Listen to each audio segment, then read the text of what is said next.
I'm home. What's up? Mom couldn't stand it anymore, knowing he was cheating on her, so she made Dad disappear. That's not true. Allison is misunderstanding something. I have to tell her the truth. It's not like that, Allison. Ian has already passed away. My name is Elise, 39 years old, almost 40. My husband Ian was 2 years older, and together with our 12-year-old daughter Allison, we were a family of 3. We got married when I was 26, having been friends from the same college.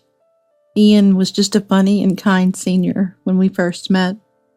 But Ian and I shared a love for music, gradually grew closer, shared meals, went to concerts, and deepened our relationship after becoming working adults.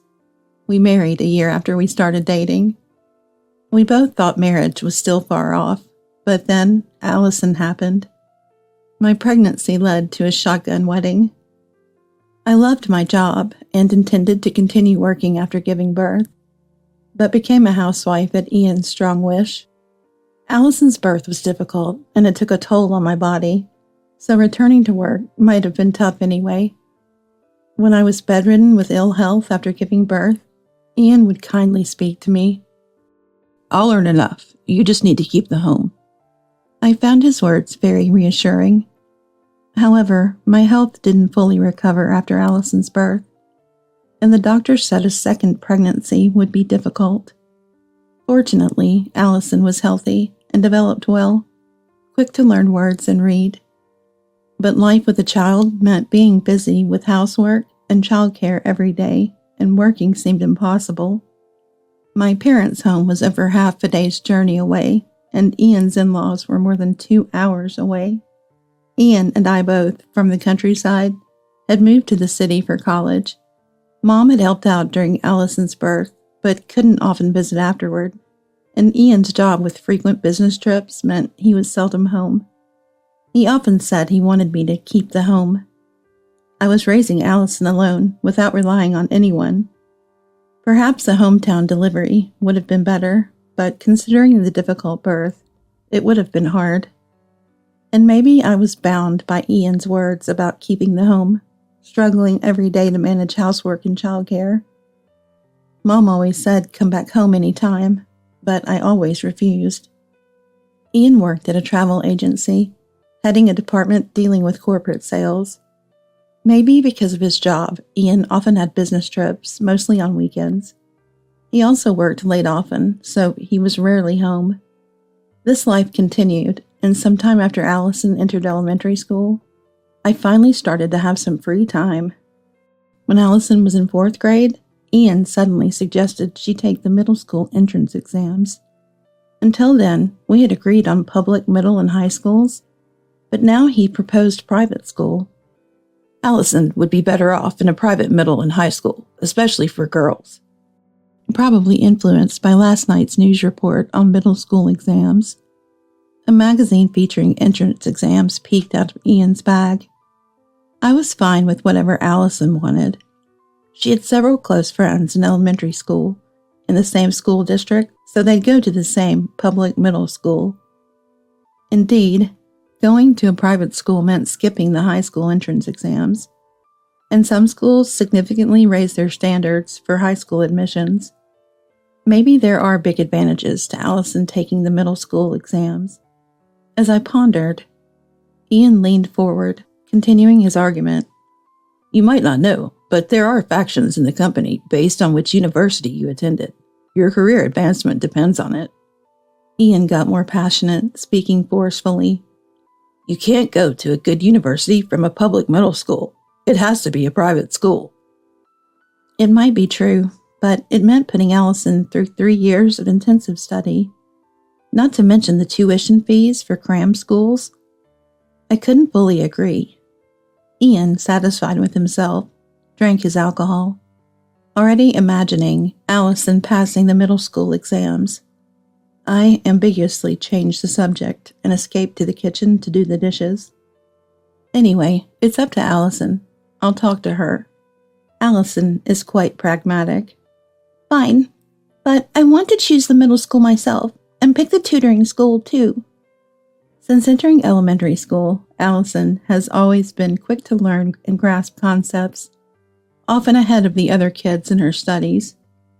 She loves reading books, delving into novels without illustrations, and even sci-fi stories. Sometimes she asks me about difficult words in these novels, and often I can't answer. So I gave her the tablet I used to help her research. With Allison's decision to take the exams, I decided to support her fully. I started looking for a part-time job to manage the tutoring fees. While reminiscing with a former colleague, I learned that my old company was looking for people. I contacted my previous employer requesting to be rehired. Allison on the tablet seems to be looking at various tutoring schools. She tells me things like, "This tutor doesn't seem good," or "The materials here are great." I gathered information too, asking around at work and among mom friends. When I discussed tutoring schools with Ian, who had been keen on the exams, his response was unexpected. "Okay, she can do it, she likes." I thought he would be more involved, suggesting which tutoring school was best, but he seemed disinterested. I had waited for Ian, who came home late, preparing lots of materials, but "Don't talk like that. Take it more seriously." "Just make sure she passes. Keep the home safe." Ian said his piece and went to take a shower. Sure, he's right. But parental support is crucial for middle school exams. Everyone I consulted said so. I even returned to work to earn tutoring fees. Ian just wants her in a good school with no intention of helping. Allison, on the other hand, is mature. She's looking for tutoring schools herself, researching study methods. She's probably more reliable than me. Ian's casual do-as-she-likes comment stuck in my mind like a thorn. Why would he say it like that? I felt pushed away by Ian. Certainly we spend little time together. I can't say we communicate well. I feel distanced by Ian, especially since Allison's birth. As my health wasn't great, the warmth in our relationship faded. I was busy with unfamiliar childcare duties. I sensed Ian didn't see me as a woman, but I didn't want to admit it. Ian probably doesn't think I'm struggling. He suggests hiring a housekeeper when he sees me busy. If I had such money, it'd go to Allison's exam fees. I kept pushing myself, struggling daily. When Allison was in the 6th grade, deep into exam prep, I fell ill. Exhaustion and sleep deprivation left me bedridden. At that time, Ian showed little concern, only saying rest up before leaving for work. Allison contacted Mom. I was saved by my daughter. Mom rushed over, taking flights and trains. She stayed for a while, caring for Allison and me. I ended up complaining about Ian. Mom defended him, saying he's busy with work. I nodded, then covered my head with the blanket, hiding my tear-streaked face. "It's okay to ask for help. You always try to do everything alone." Mom stroked my head gently. Her words and kindness made me feel safe, like returning to childhood. Comforting, yet I felt pathetic. I'm Allison's mother. I need to be strong for her. Perhaps I'm too bound by Ian's words to keep the home. I always thought I had to do it alone. I've wished Ian would be more involved in home and Allison's matters. I wanted help drying the dishes, at least for him not to leave socks and jackets around, to play more with Allison. Deep down, that's what I wanted. But it's because Ian is busy with business trips and overtime work that we can't have this life. Ian works outside. I firmly keep the home. That's our role division. Our family's way, I told myself, suppressing my loneliness. After my health improved and Mom returned home, Allison started saying something unusual. "From today, I'll wash my laundry myself." When I looked at Allison, she was holding her laundry. I stayed silent, puzzled, and Allison began to explain. "I don't want to wash mine with Dad's." I thought it was just a typical adolescent phase, disliking her father. Because Dad's laundry smells weird. I laughed and replied, "It's just body odor from aging, right?" No, it's a different weird smell, like perfume. I thought it might be the fabric softener. Anyway, I didn't take it too seriously. "Okay, but I'll sort and wash them." Allison said okay and left the living room.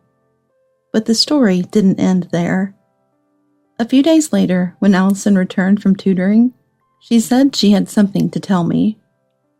We sat at the dining table, and I listened. I thought she might be troubled with her exams. Allison's grades were good, and her tutor said she would pass her desired school, but perhaps she was worried about something else. "What's wrong? You look so serious. Any troubles with the exams?"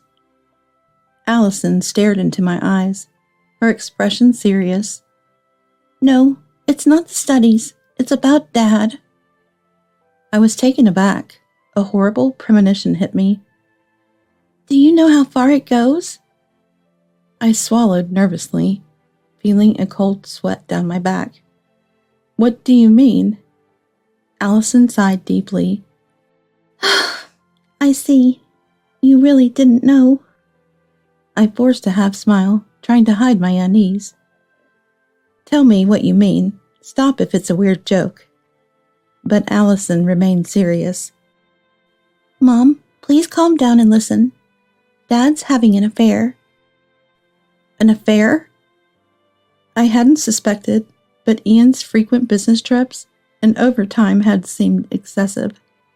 However, I never expected to hear such words from Allison. Mom, you really didn't notice, did you? I thought Ian's just work-obsessed. Allison reached out, holding my hand in hers. Mom, please face reality. Even if Dad's obsessed with work, have we ever had a family vacation together? Allison and I had taken long vacations to my parents or in-laws, but Ian was never there. Even short, nearby trips were just the two of us. Looking back, Ian was always absent. Allison continues talking. Haven't we? Isn't his company too much of a black company? Ian's company was indeed popular among students for employment. But Ian's a manager. He's busy. I stuttered, trying to cover up. Allison remained calm. Managers aren't that busy, right? He shouldn't have so many business trips. I couldn't argue against Allison's points. Management rarely leaves the office for field work, mostly desk jobs. It was the same at my company. Also, friends with busy parents usually get taken on summer or Christmas vacations. What about us? I stayed silent, unable to refute. Indeed, everything Allison said was right. Dad's been irresponsible. I've always thought that. I didn't want Allison to speak ill of Ian, or to think badly of him. He's not irresponsible, right? He supports our life. Allison interrupted me mid-sentence. That's a given. Every family does that. What I mean is, does Dad care about you or me? Allison had realized something crucial. The worst form of abuse from a parent to a child is indifference. Finally, Allison said it. Ian was failing as a father. But how did Allison notice Ian's affair? I hadn't. I asked her how she knew. Allison said she smelled a sweet, unusual scent on Ian's laundry, different from our usual fabric softener. She smelled the same scent on a woman passing by her tutoring school. It seemed like perfume. Allison's tutoring school is near a bustling area with many adult-oriented shops. That's probably where she noticed the scent. Also, Mom, I'm sorry. I should apologize first. I wondered what she was talking about and nodded slightly. Listen, I skipped tutoring and followed Dad on his business trip. I opened my eyes wide, about to speak. Allison began to talk, cutting me off. That's why I apologized first. Just listen without saying anything. I decided to encourage her to continue and nodded slightly again. Dad wasn't on the business trip alone. He was with a woman, and they were holding hands like lovers do. I was faced with a harsh reality and unknowingly straightened my back. Allison, perhaps nervous, swallowed her saliva. On a different day, I went to Dad's office around 7 p.m. Dad and that woman came out and went into a hotel together. I was confused. The things I had been avoiding were now laid bare before me. More than that, I felt guilty for letting Allison, still in elementary school, go to such a place. Making Allison do such a thing, I'm failing as a parent. Tears started to spill from my eyes. I'm sorry for making you do all this, Allison. I'm a terrible mom. Allison gripped my shoulder tightly with one hand and handed me a tissue with the other. I just want to see you happy and smiling, Mom. Allison looked at me with a gentle gaze. Thank you, but don't do anything dangerous like this again, okay? I spoke to Allison with tearful eyes and a nasal voice. Got it, sorry. Allison apologized sincerely. I shook my head vigorously. It's not Allison's fault.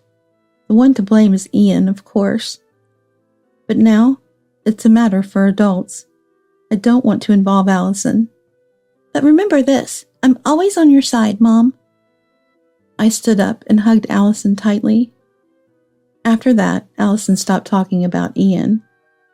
I had suspected Ian's infidelity. I had been turning a blind eye to it. I didn't want to admit it, and I hated the thought of arguing with Ian. I thought enduring it alone was enough to protect our home. But Allison couldn't bear it. I hadn't considered her feelings. I was wrong. I made Allison feel bad and put a burden on her. I work at an insurance company. I know some investigators. I finally decided to ask an acquaintance to investigate. I hesitated to expose our family's shame, but I couldn't keep quiet any longer. I asked someone I could trust. After a while, the investigation results came in.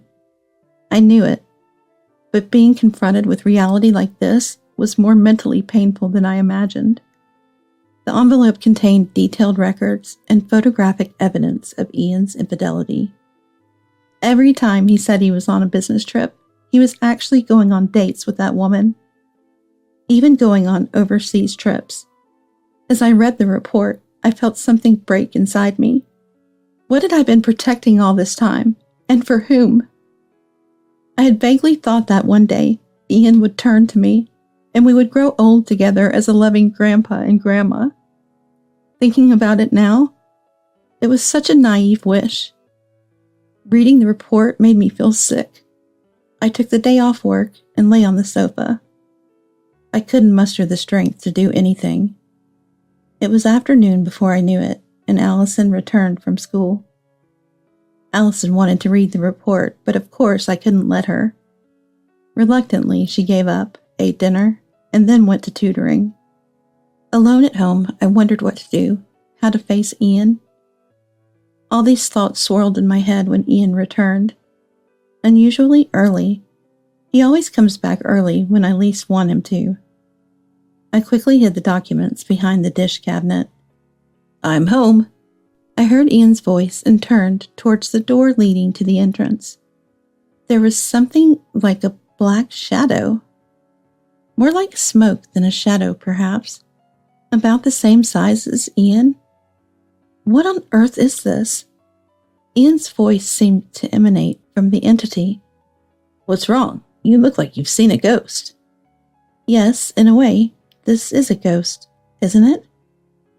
It must be Ian, I suppose. But I just can't recognize him as Ian.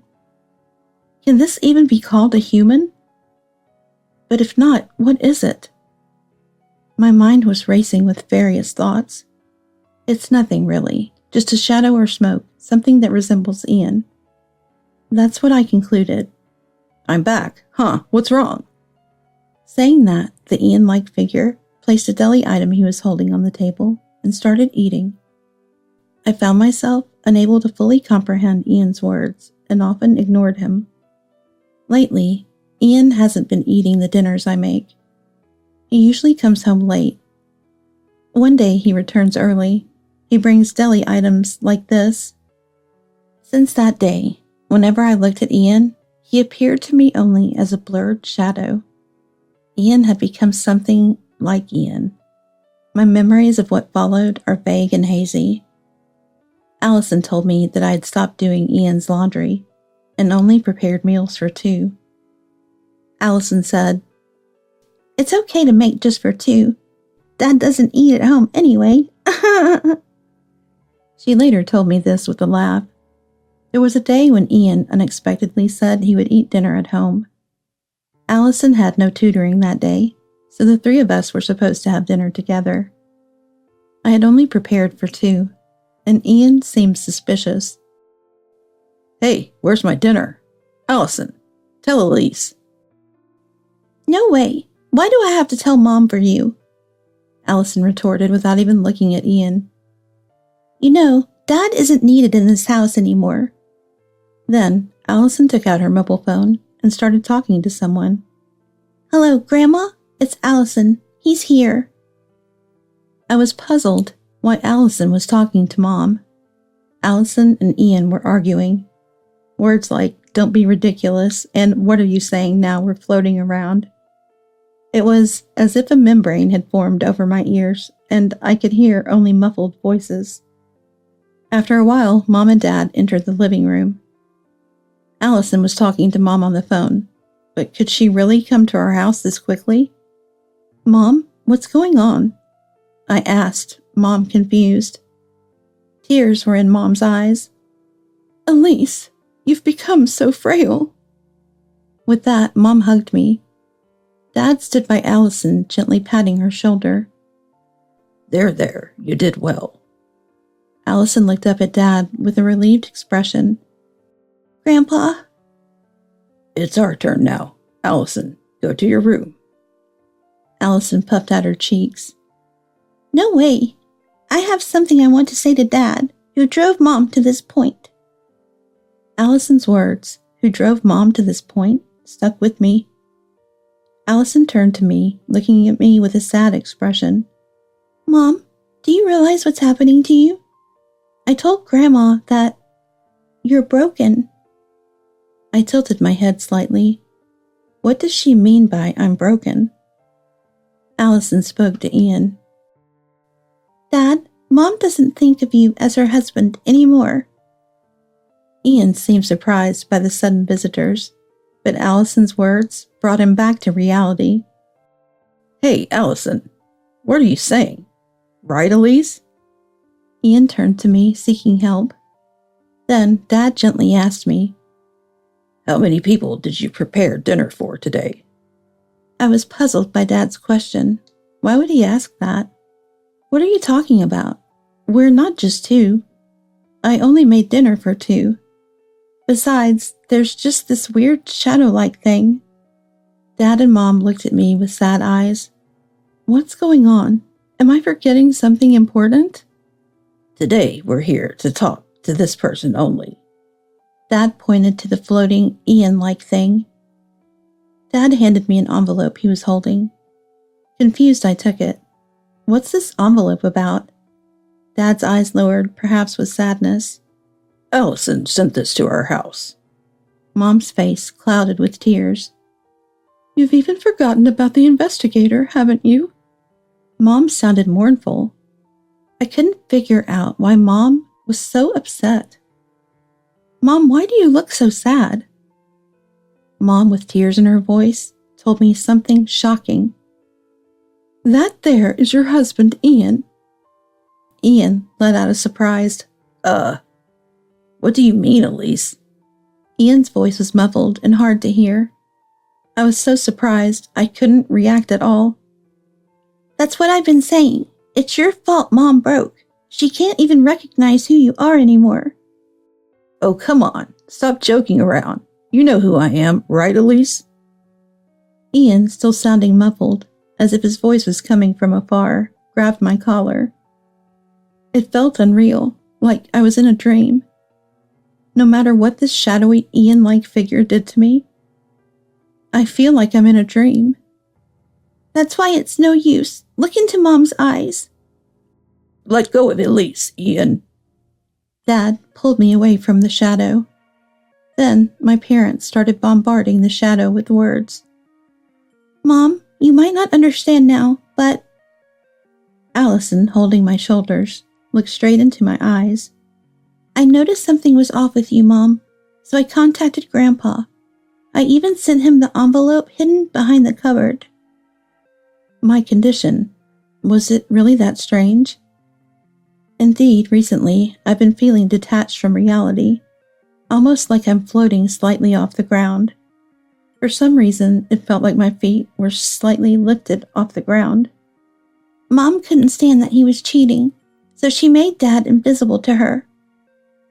That's not right. Allison is misunderstanding something. I have to tell her the truth.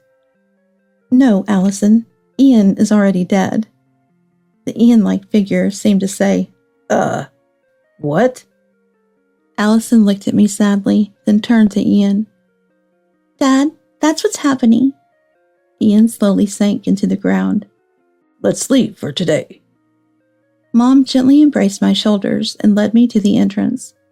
That day, I left the house with Dad, Mom, and Allison, leaving a weeping Ian behind.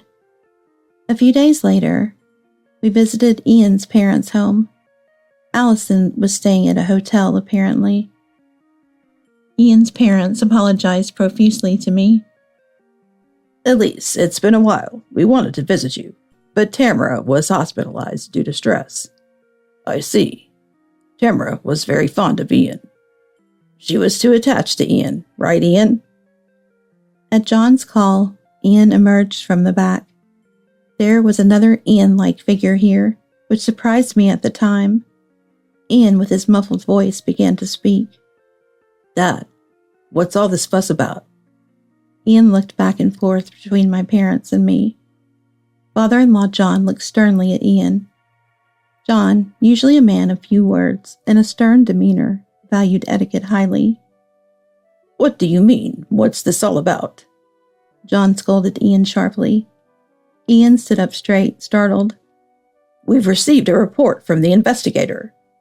Elise, I'm so sorry. It must have been a shock when you found out. So Dad's blaming me too, huh? John raised his voice even louder at Ian. How many years has it been since you stopped coming home? Tamara was very lonely without you. Well, I've been busy with work. Ian started to mumble an excuse. Don't be ridiculous. We believe those words. Elise reported the same to us. John's temples were throbbing, his face turning red. He was clearly very angry. You, how could you? John threw the envelope containing the report at Ian. Tamara always talked about how lonely she was to Elise. What am I supposed to do about that? Ian rebutted in a low voice. Shut up. And that's your excuse for not coming home. John pointed at the envelope on the floor. Dad picked up the envelope that had fallen near Ian. I'll do it. Now in front of my parents, all the sins Ian committed were about to be revealed. John nodded silently. Dad cleared his throat softly and began reading the document. You've been in an inappropriate relationship with a female colleague for 13 years. Ian staggered in surprise. Dad continued speaking calmly. Moreover, it was a relationship so obvious that it became a topic of conversation in the company. Ian was trembling silently. Our relationship started when Allison was born. My parents and John looked at Ian sharply. It started when Allison was born. When you were told that it would be difficult to have more children after Allison's difficult birth, you grew closer to that woman. My parents and John looked sharply at Ian. But a cruel man, you should have been comforting Elise. John stamped his foot on the floor in anger. Ian's body shook, shrinking a little. Because you told Elise to take care of the house, she dutifully focused on the household, allowing you to engage in affairs freely. I didn't mean it like that, Mom whispered. What did you really mean by didn't mean it like that? Reproachfully. Apparently, you also went on overseas trips 5 times, no less.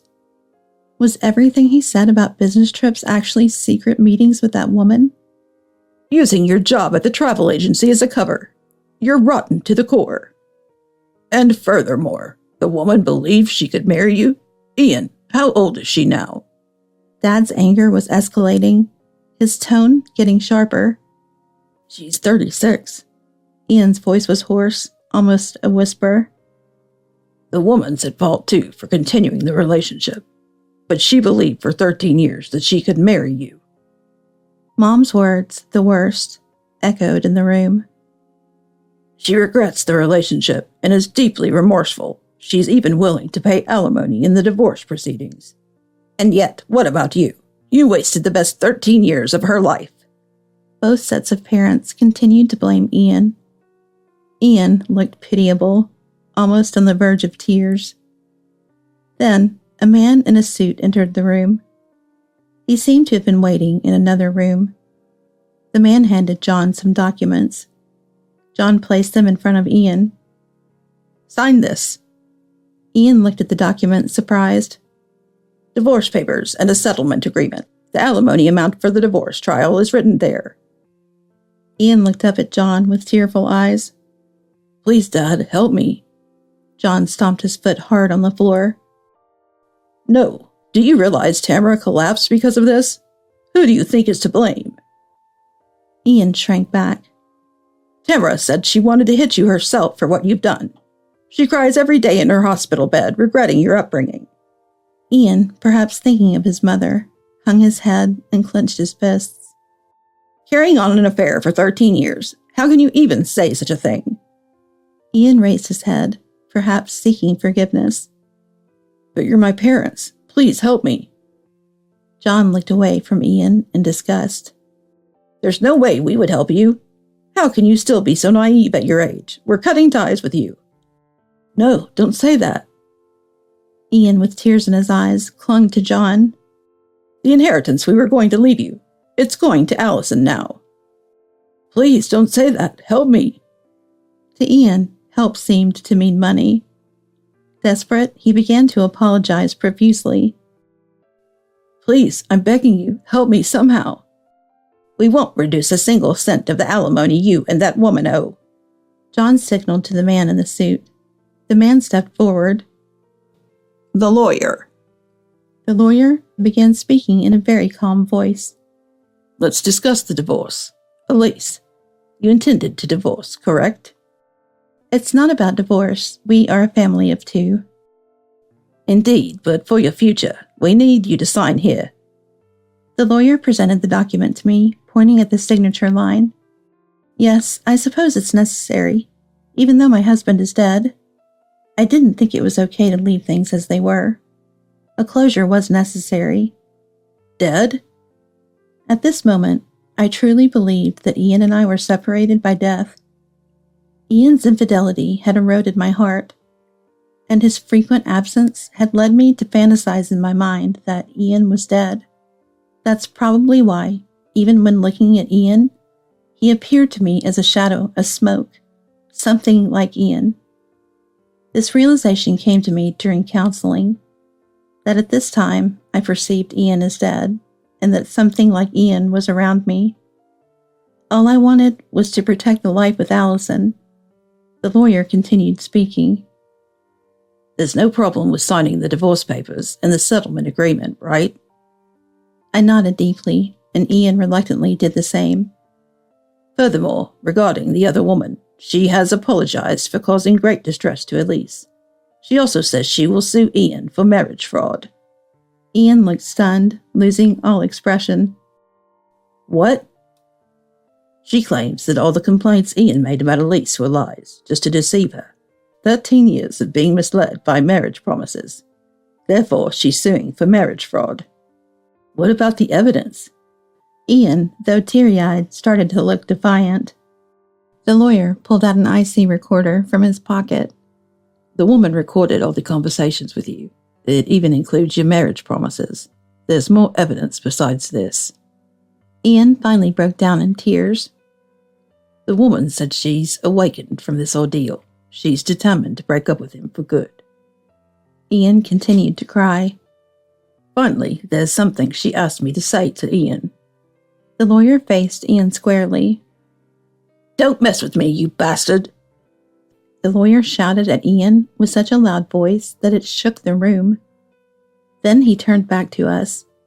My apologies. Ian, startled, collapsed to the floor. My parents and John cheered with an, "Oh." The lawyer left, saying, That will be all. Ian remained sitting on the floor, as if his legs had given way. Ian, don't think this is the end. You're being disowned from this house and going to a monastery. A priest I know has agreed to take you in. There, you'll train, acknowledge your sins, and accumulate merit. Ian hung his head, tears streaming, sobbing. Elise, don't worry. The alimony will be paid out of Ian's retirement fund. He'll also get a little salary. Dad placed a gentle hand on my shoulder. Even if a guilty verdict for marriage fraud is reached, his salary will be seized. Subsequently, Ian resigned before being criminally charged with marriage fraud. He claimed he didn't want to trouble the company, but likely it was for the retirement fund. When he said goodbye at his company, he was laughed at and badmouthed a lot. The woman also resigned and paid me alimony with her retirement fund. I received a sincere apology letter from her. She hoped to start a new life. Though she was suing Ian for marriage fraud, it seems she agreed to a settlement. The lawyer told me the settlement amount was substantial. Ian entered the monastery as a monk, devoting himself to rigorous training. Waking up at 2 a.m., lights out at 11 p.m., with no days off, being rigorously trained by senior monks. For the often lazy Ian, it must be tough. The monastery's priest reports to John daily about Ian's training progress. The compensation for the divorce trial was paid in full by Ian. Moreover, by making Ian renounce his share of our property, all savings, the house, and land are now in my name. The child support for Allison is partially paid from the small salary from the monastery, with the rest covered by Ian's parents. Since the day I confronted Ian at his parents' house, I've been attending counseling. I didn't need hospitalization. I'm recovering at home, taking my time. Now that the main source of my stress is gone, I've been feeling better lately. I might even be able to return to my job, which I had taken a leave from. Allison successfully passed her middle school entrance exams. Despite everything that happened, she continued studying. I'm really proud of her. Today we're going shopping for Allison's middle school uniform. Imagining her in the uniform makes me excited, but also a bit sad that she's growing up. While I'm taking time to get ready, Allison urges me to hurry up at the entrance. I still want to spend more time with Allison. It seems like it'll take me a while to let go.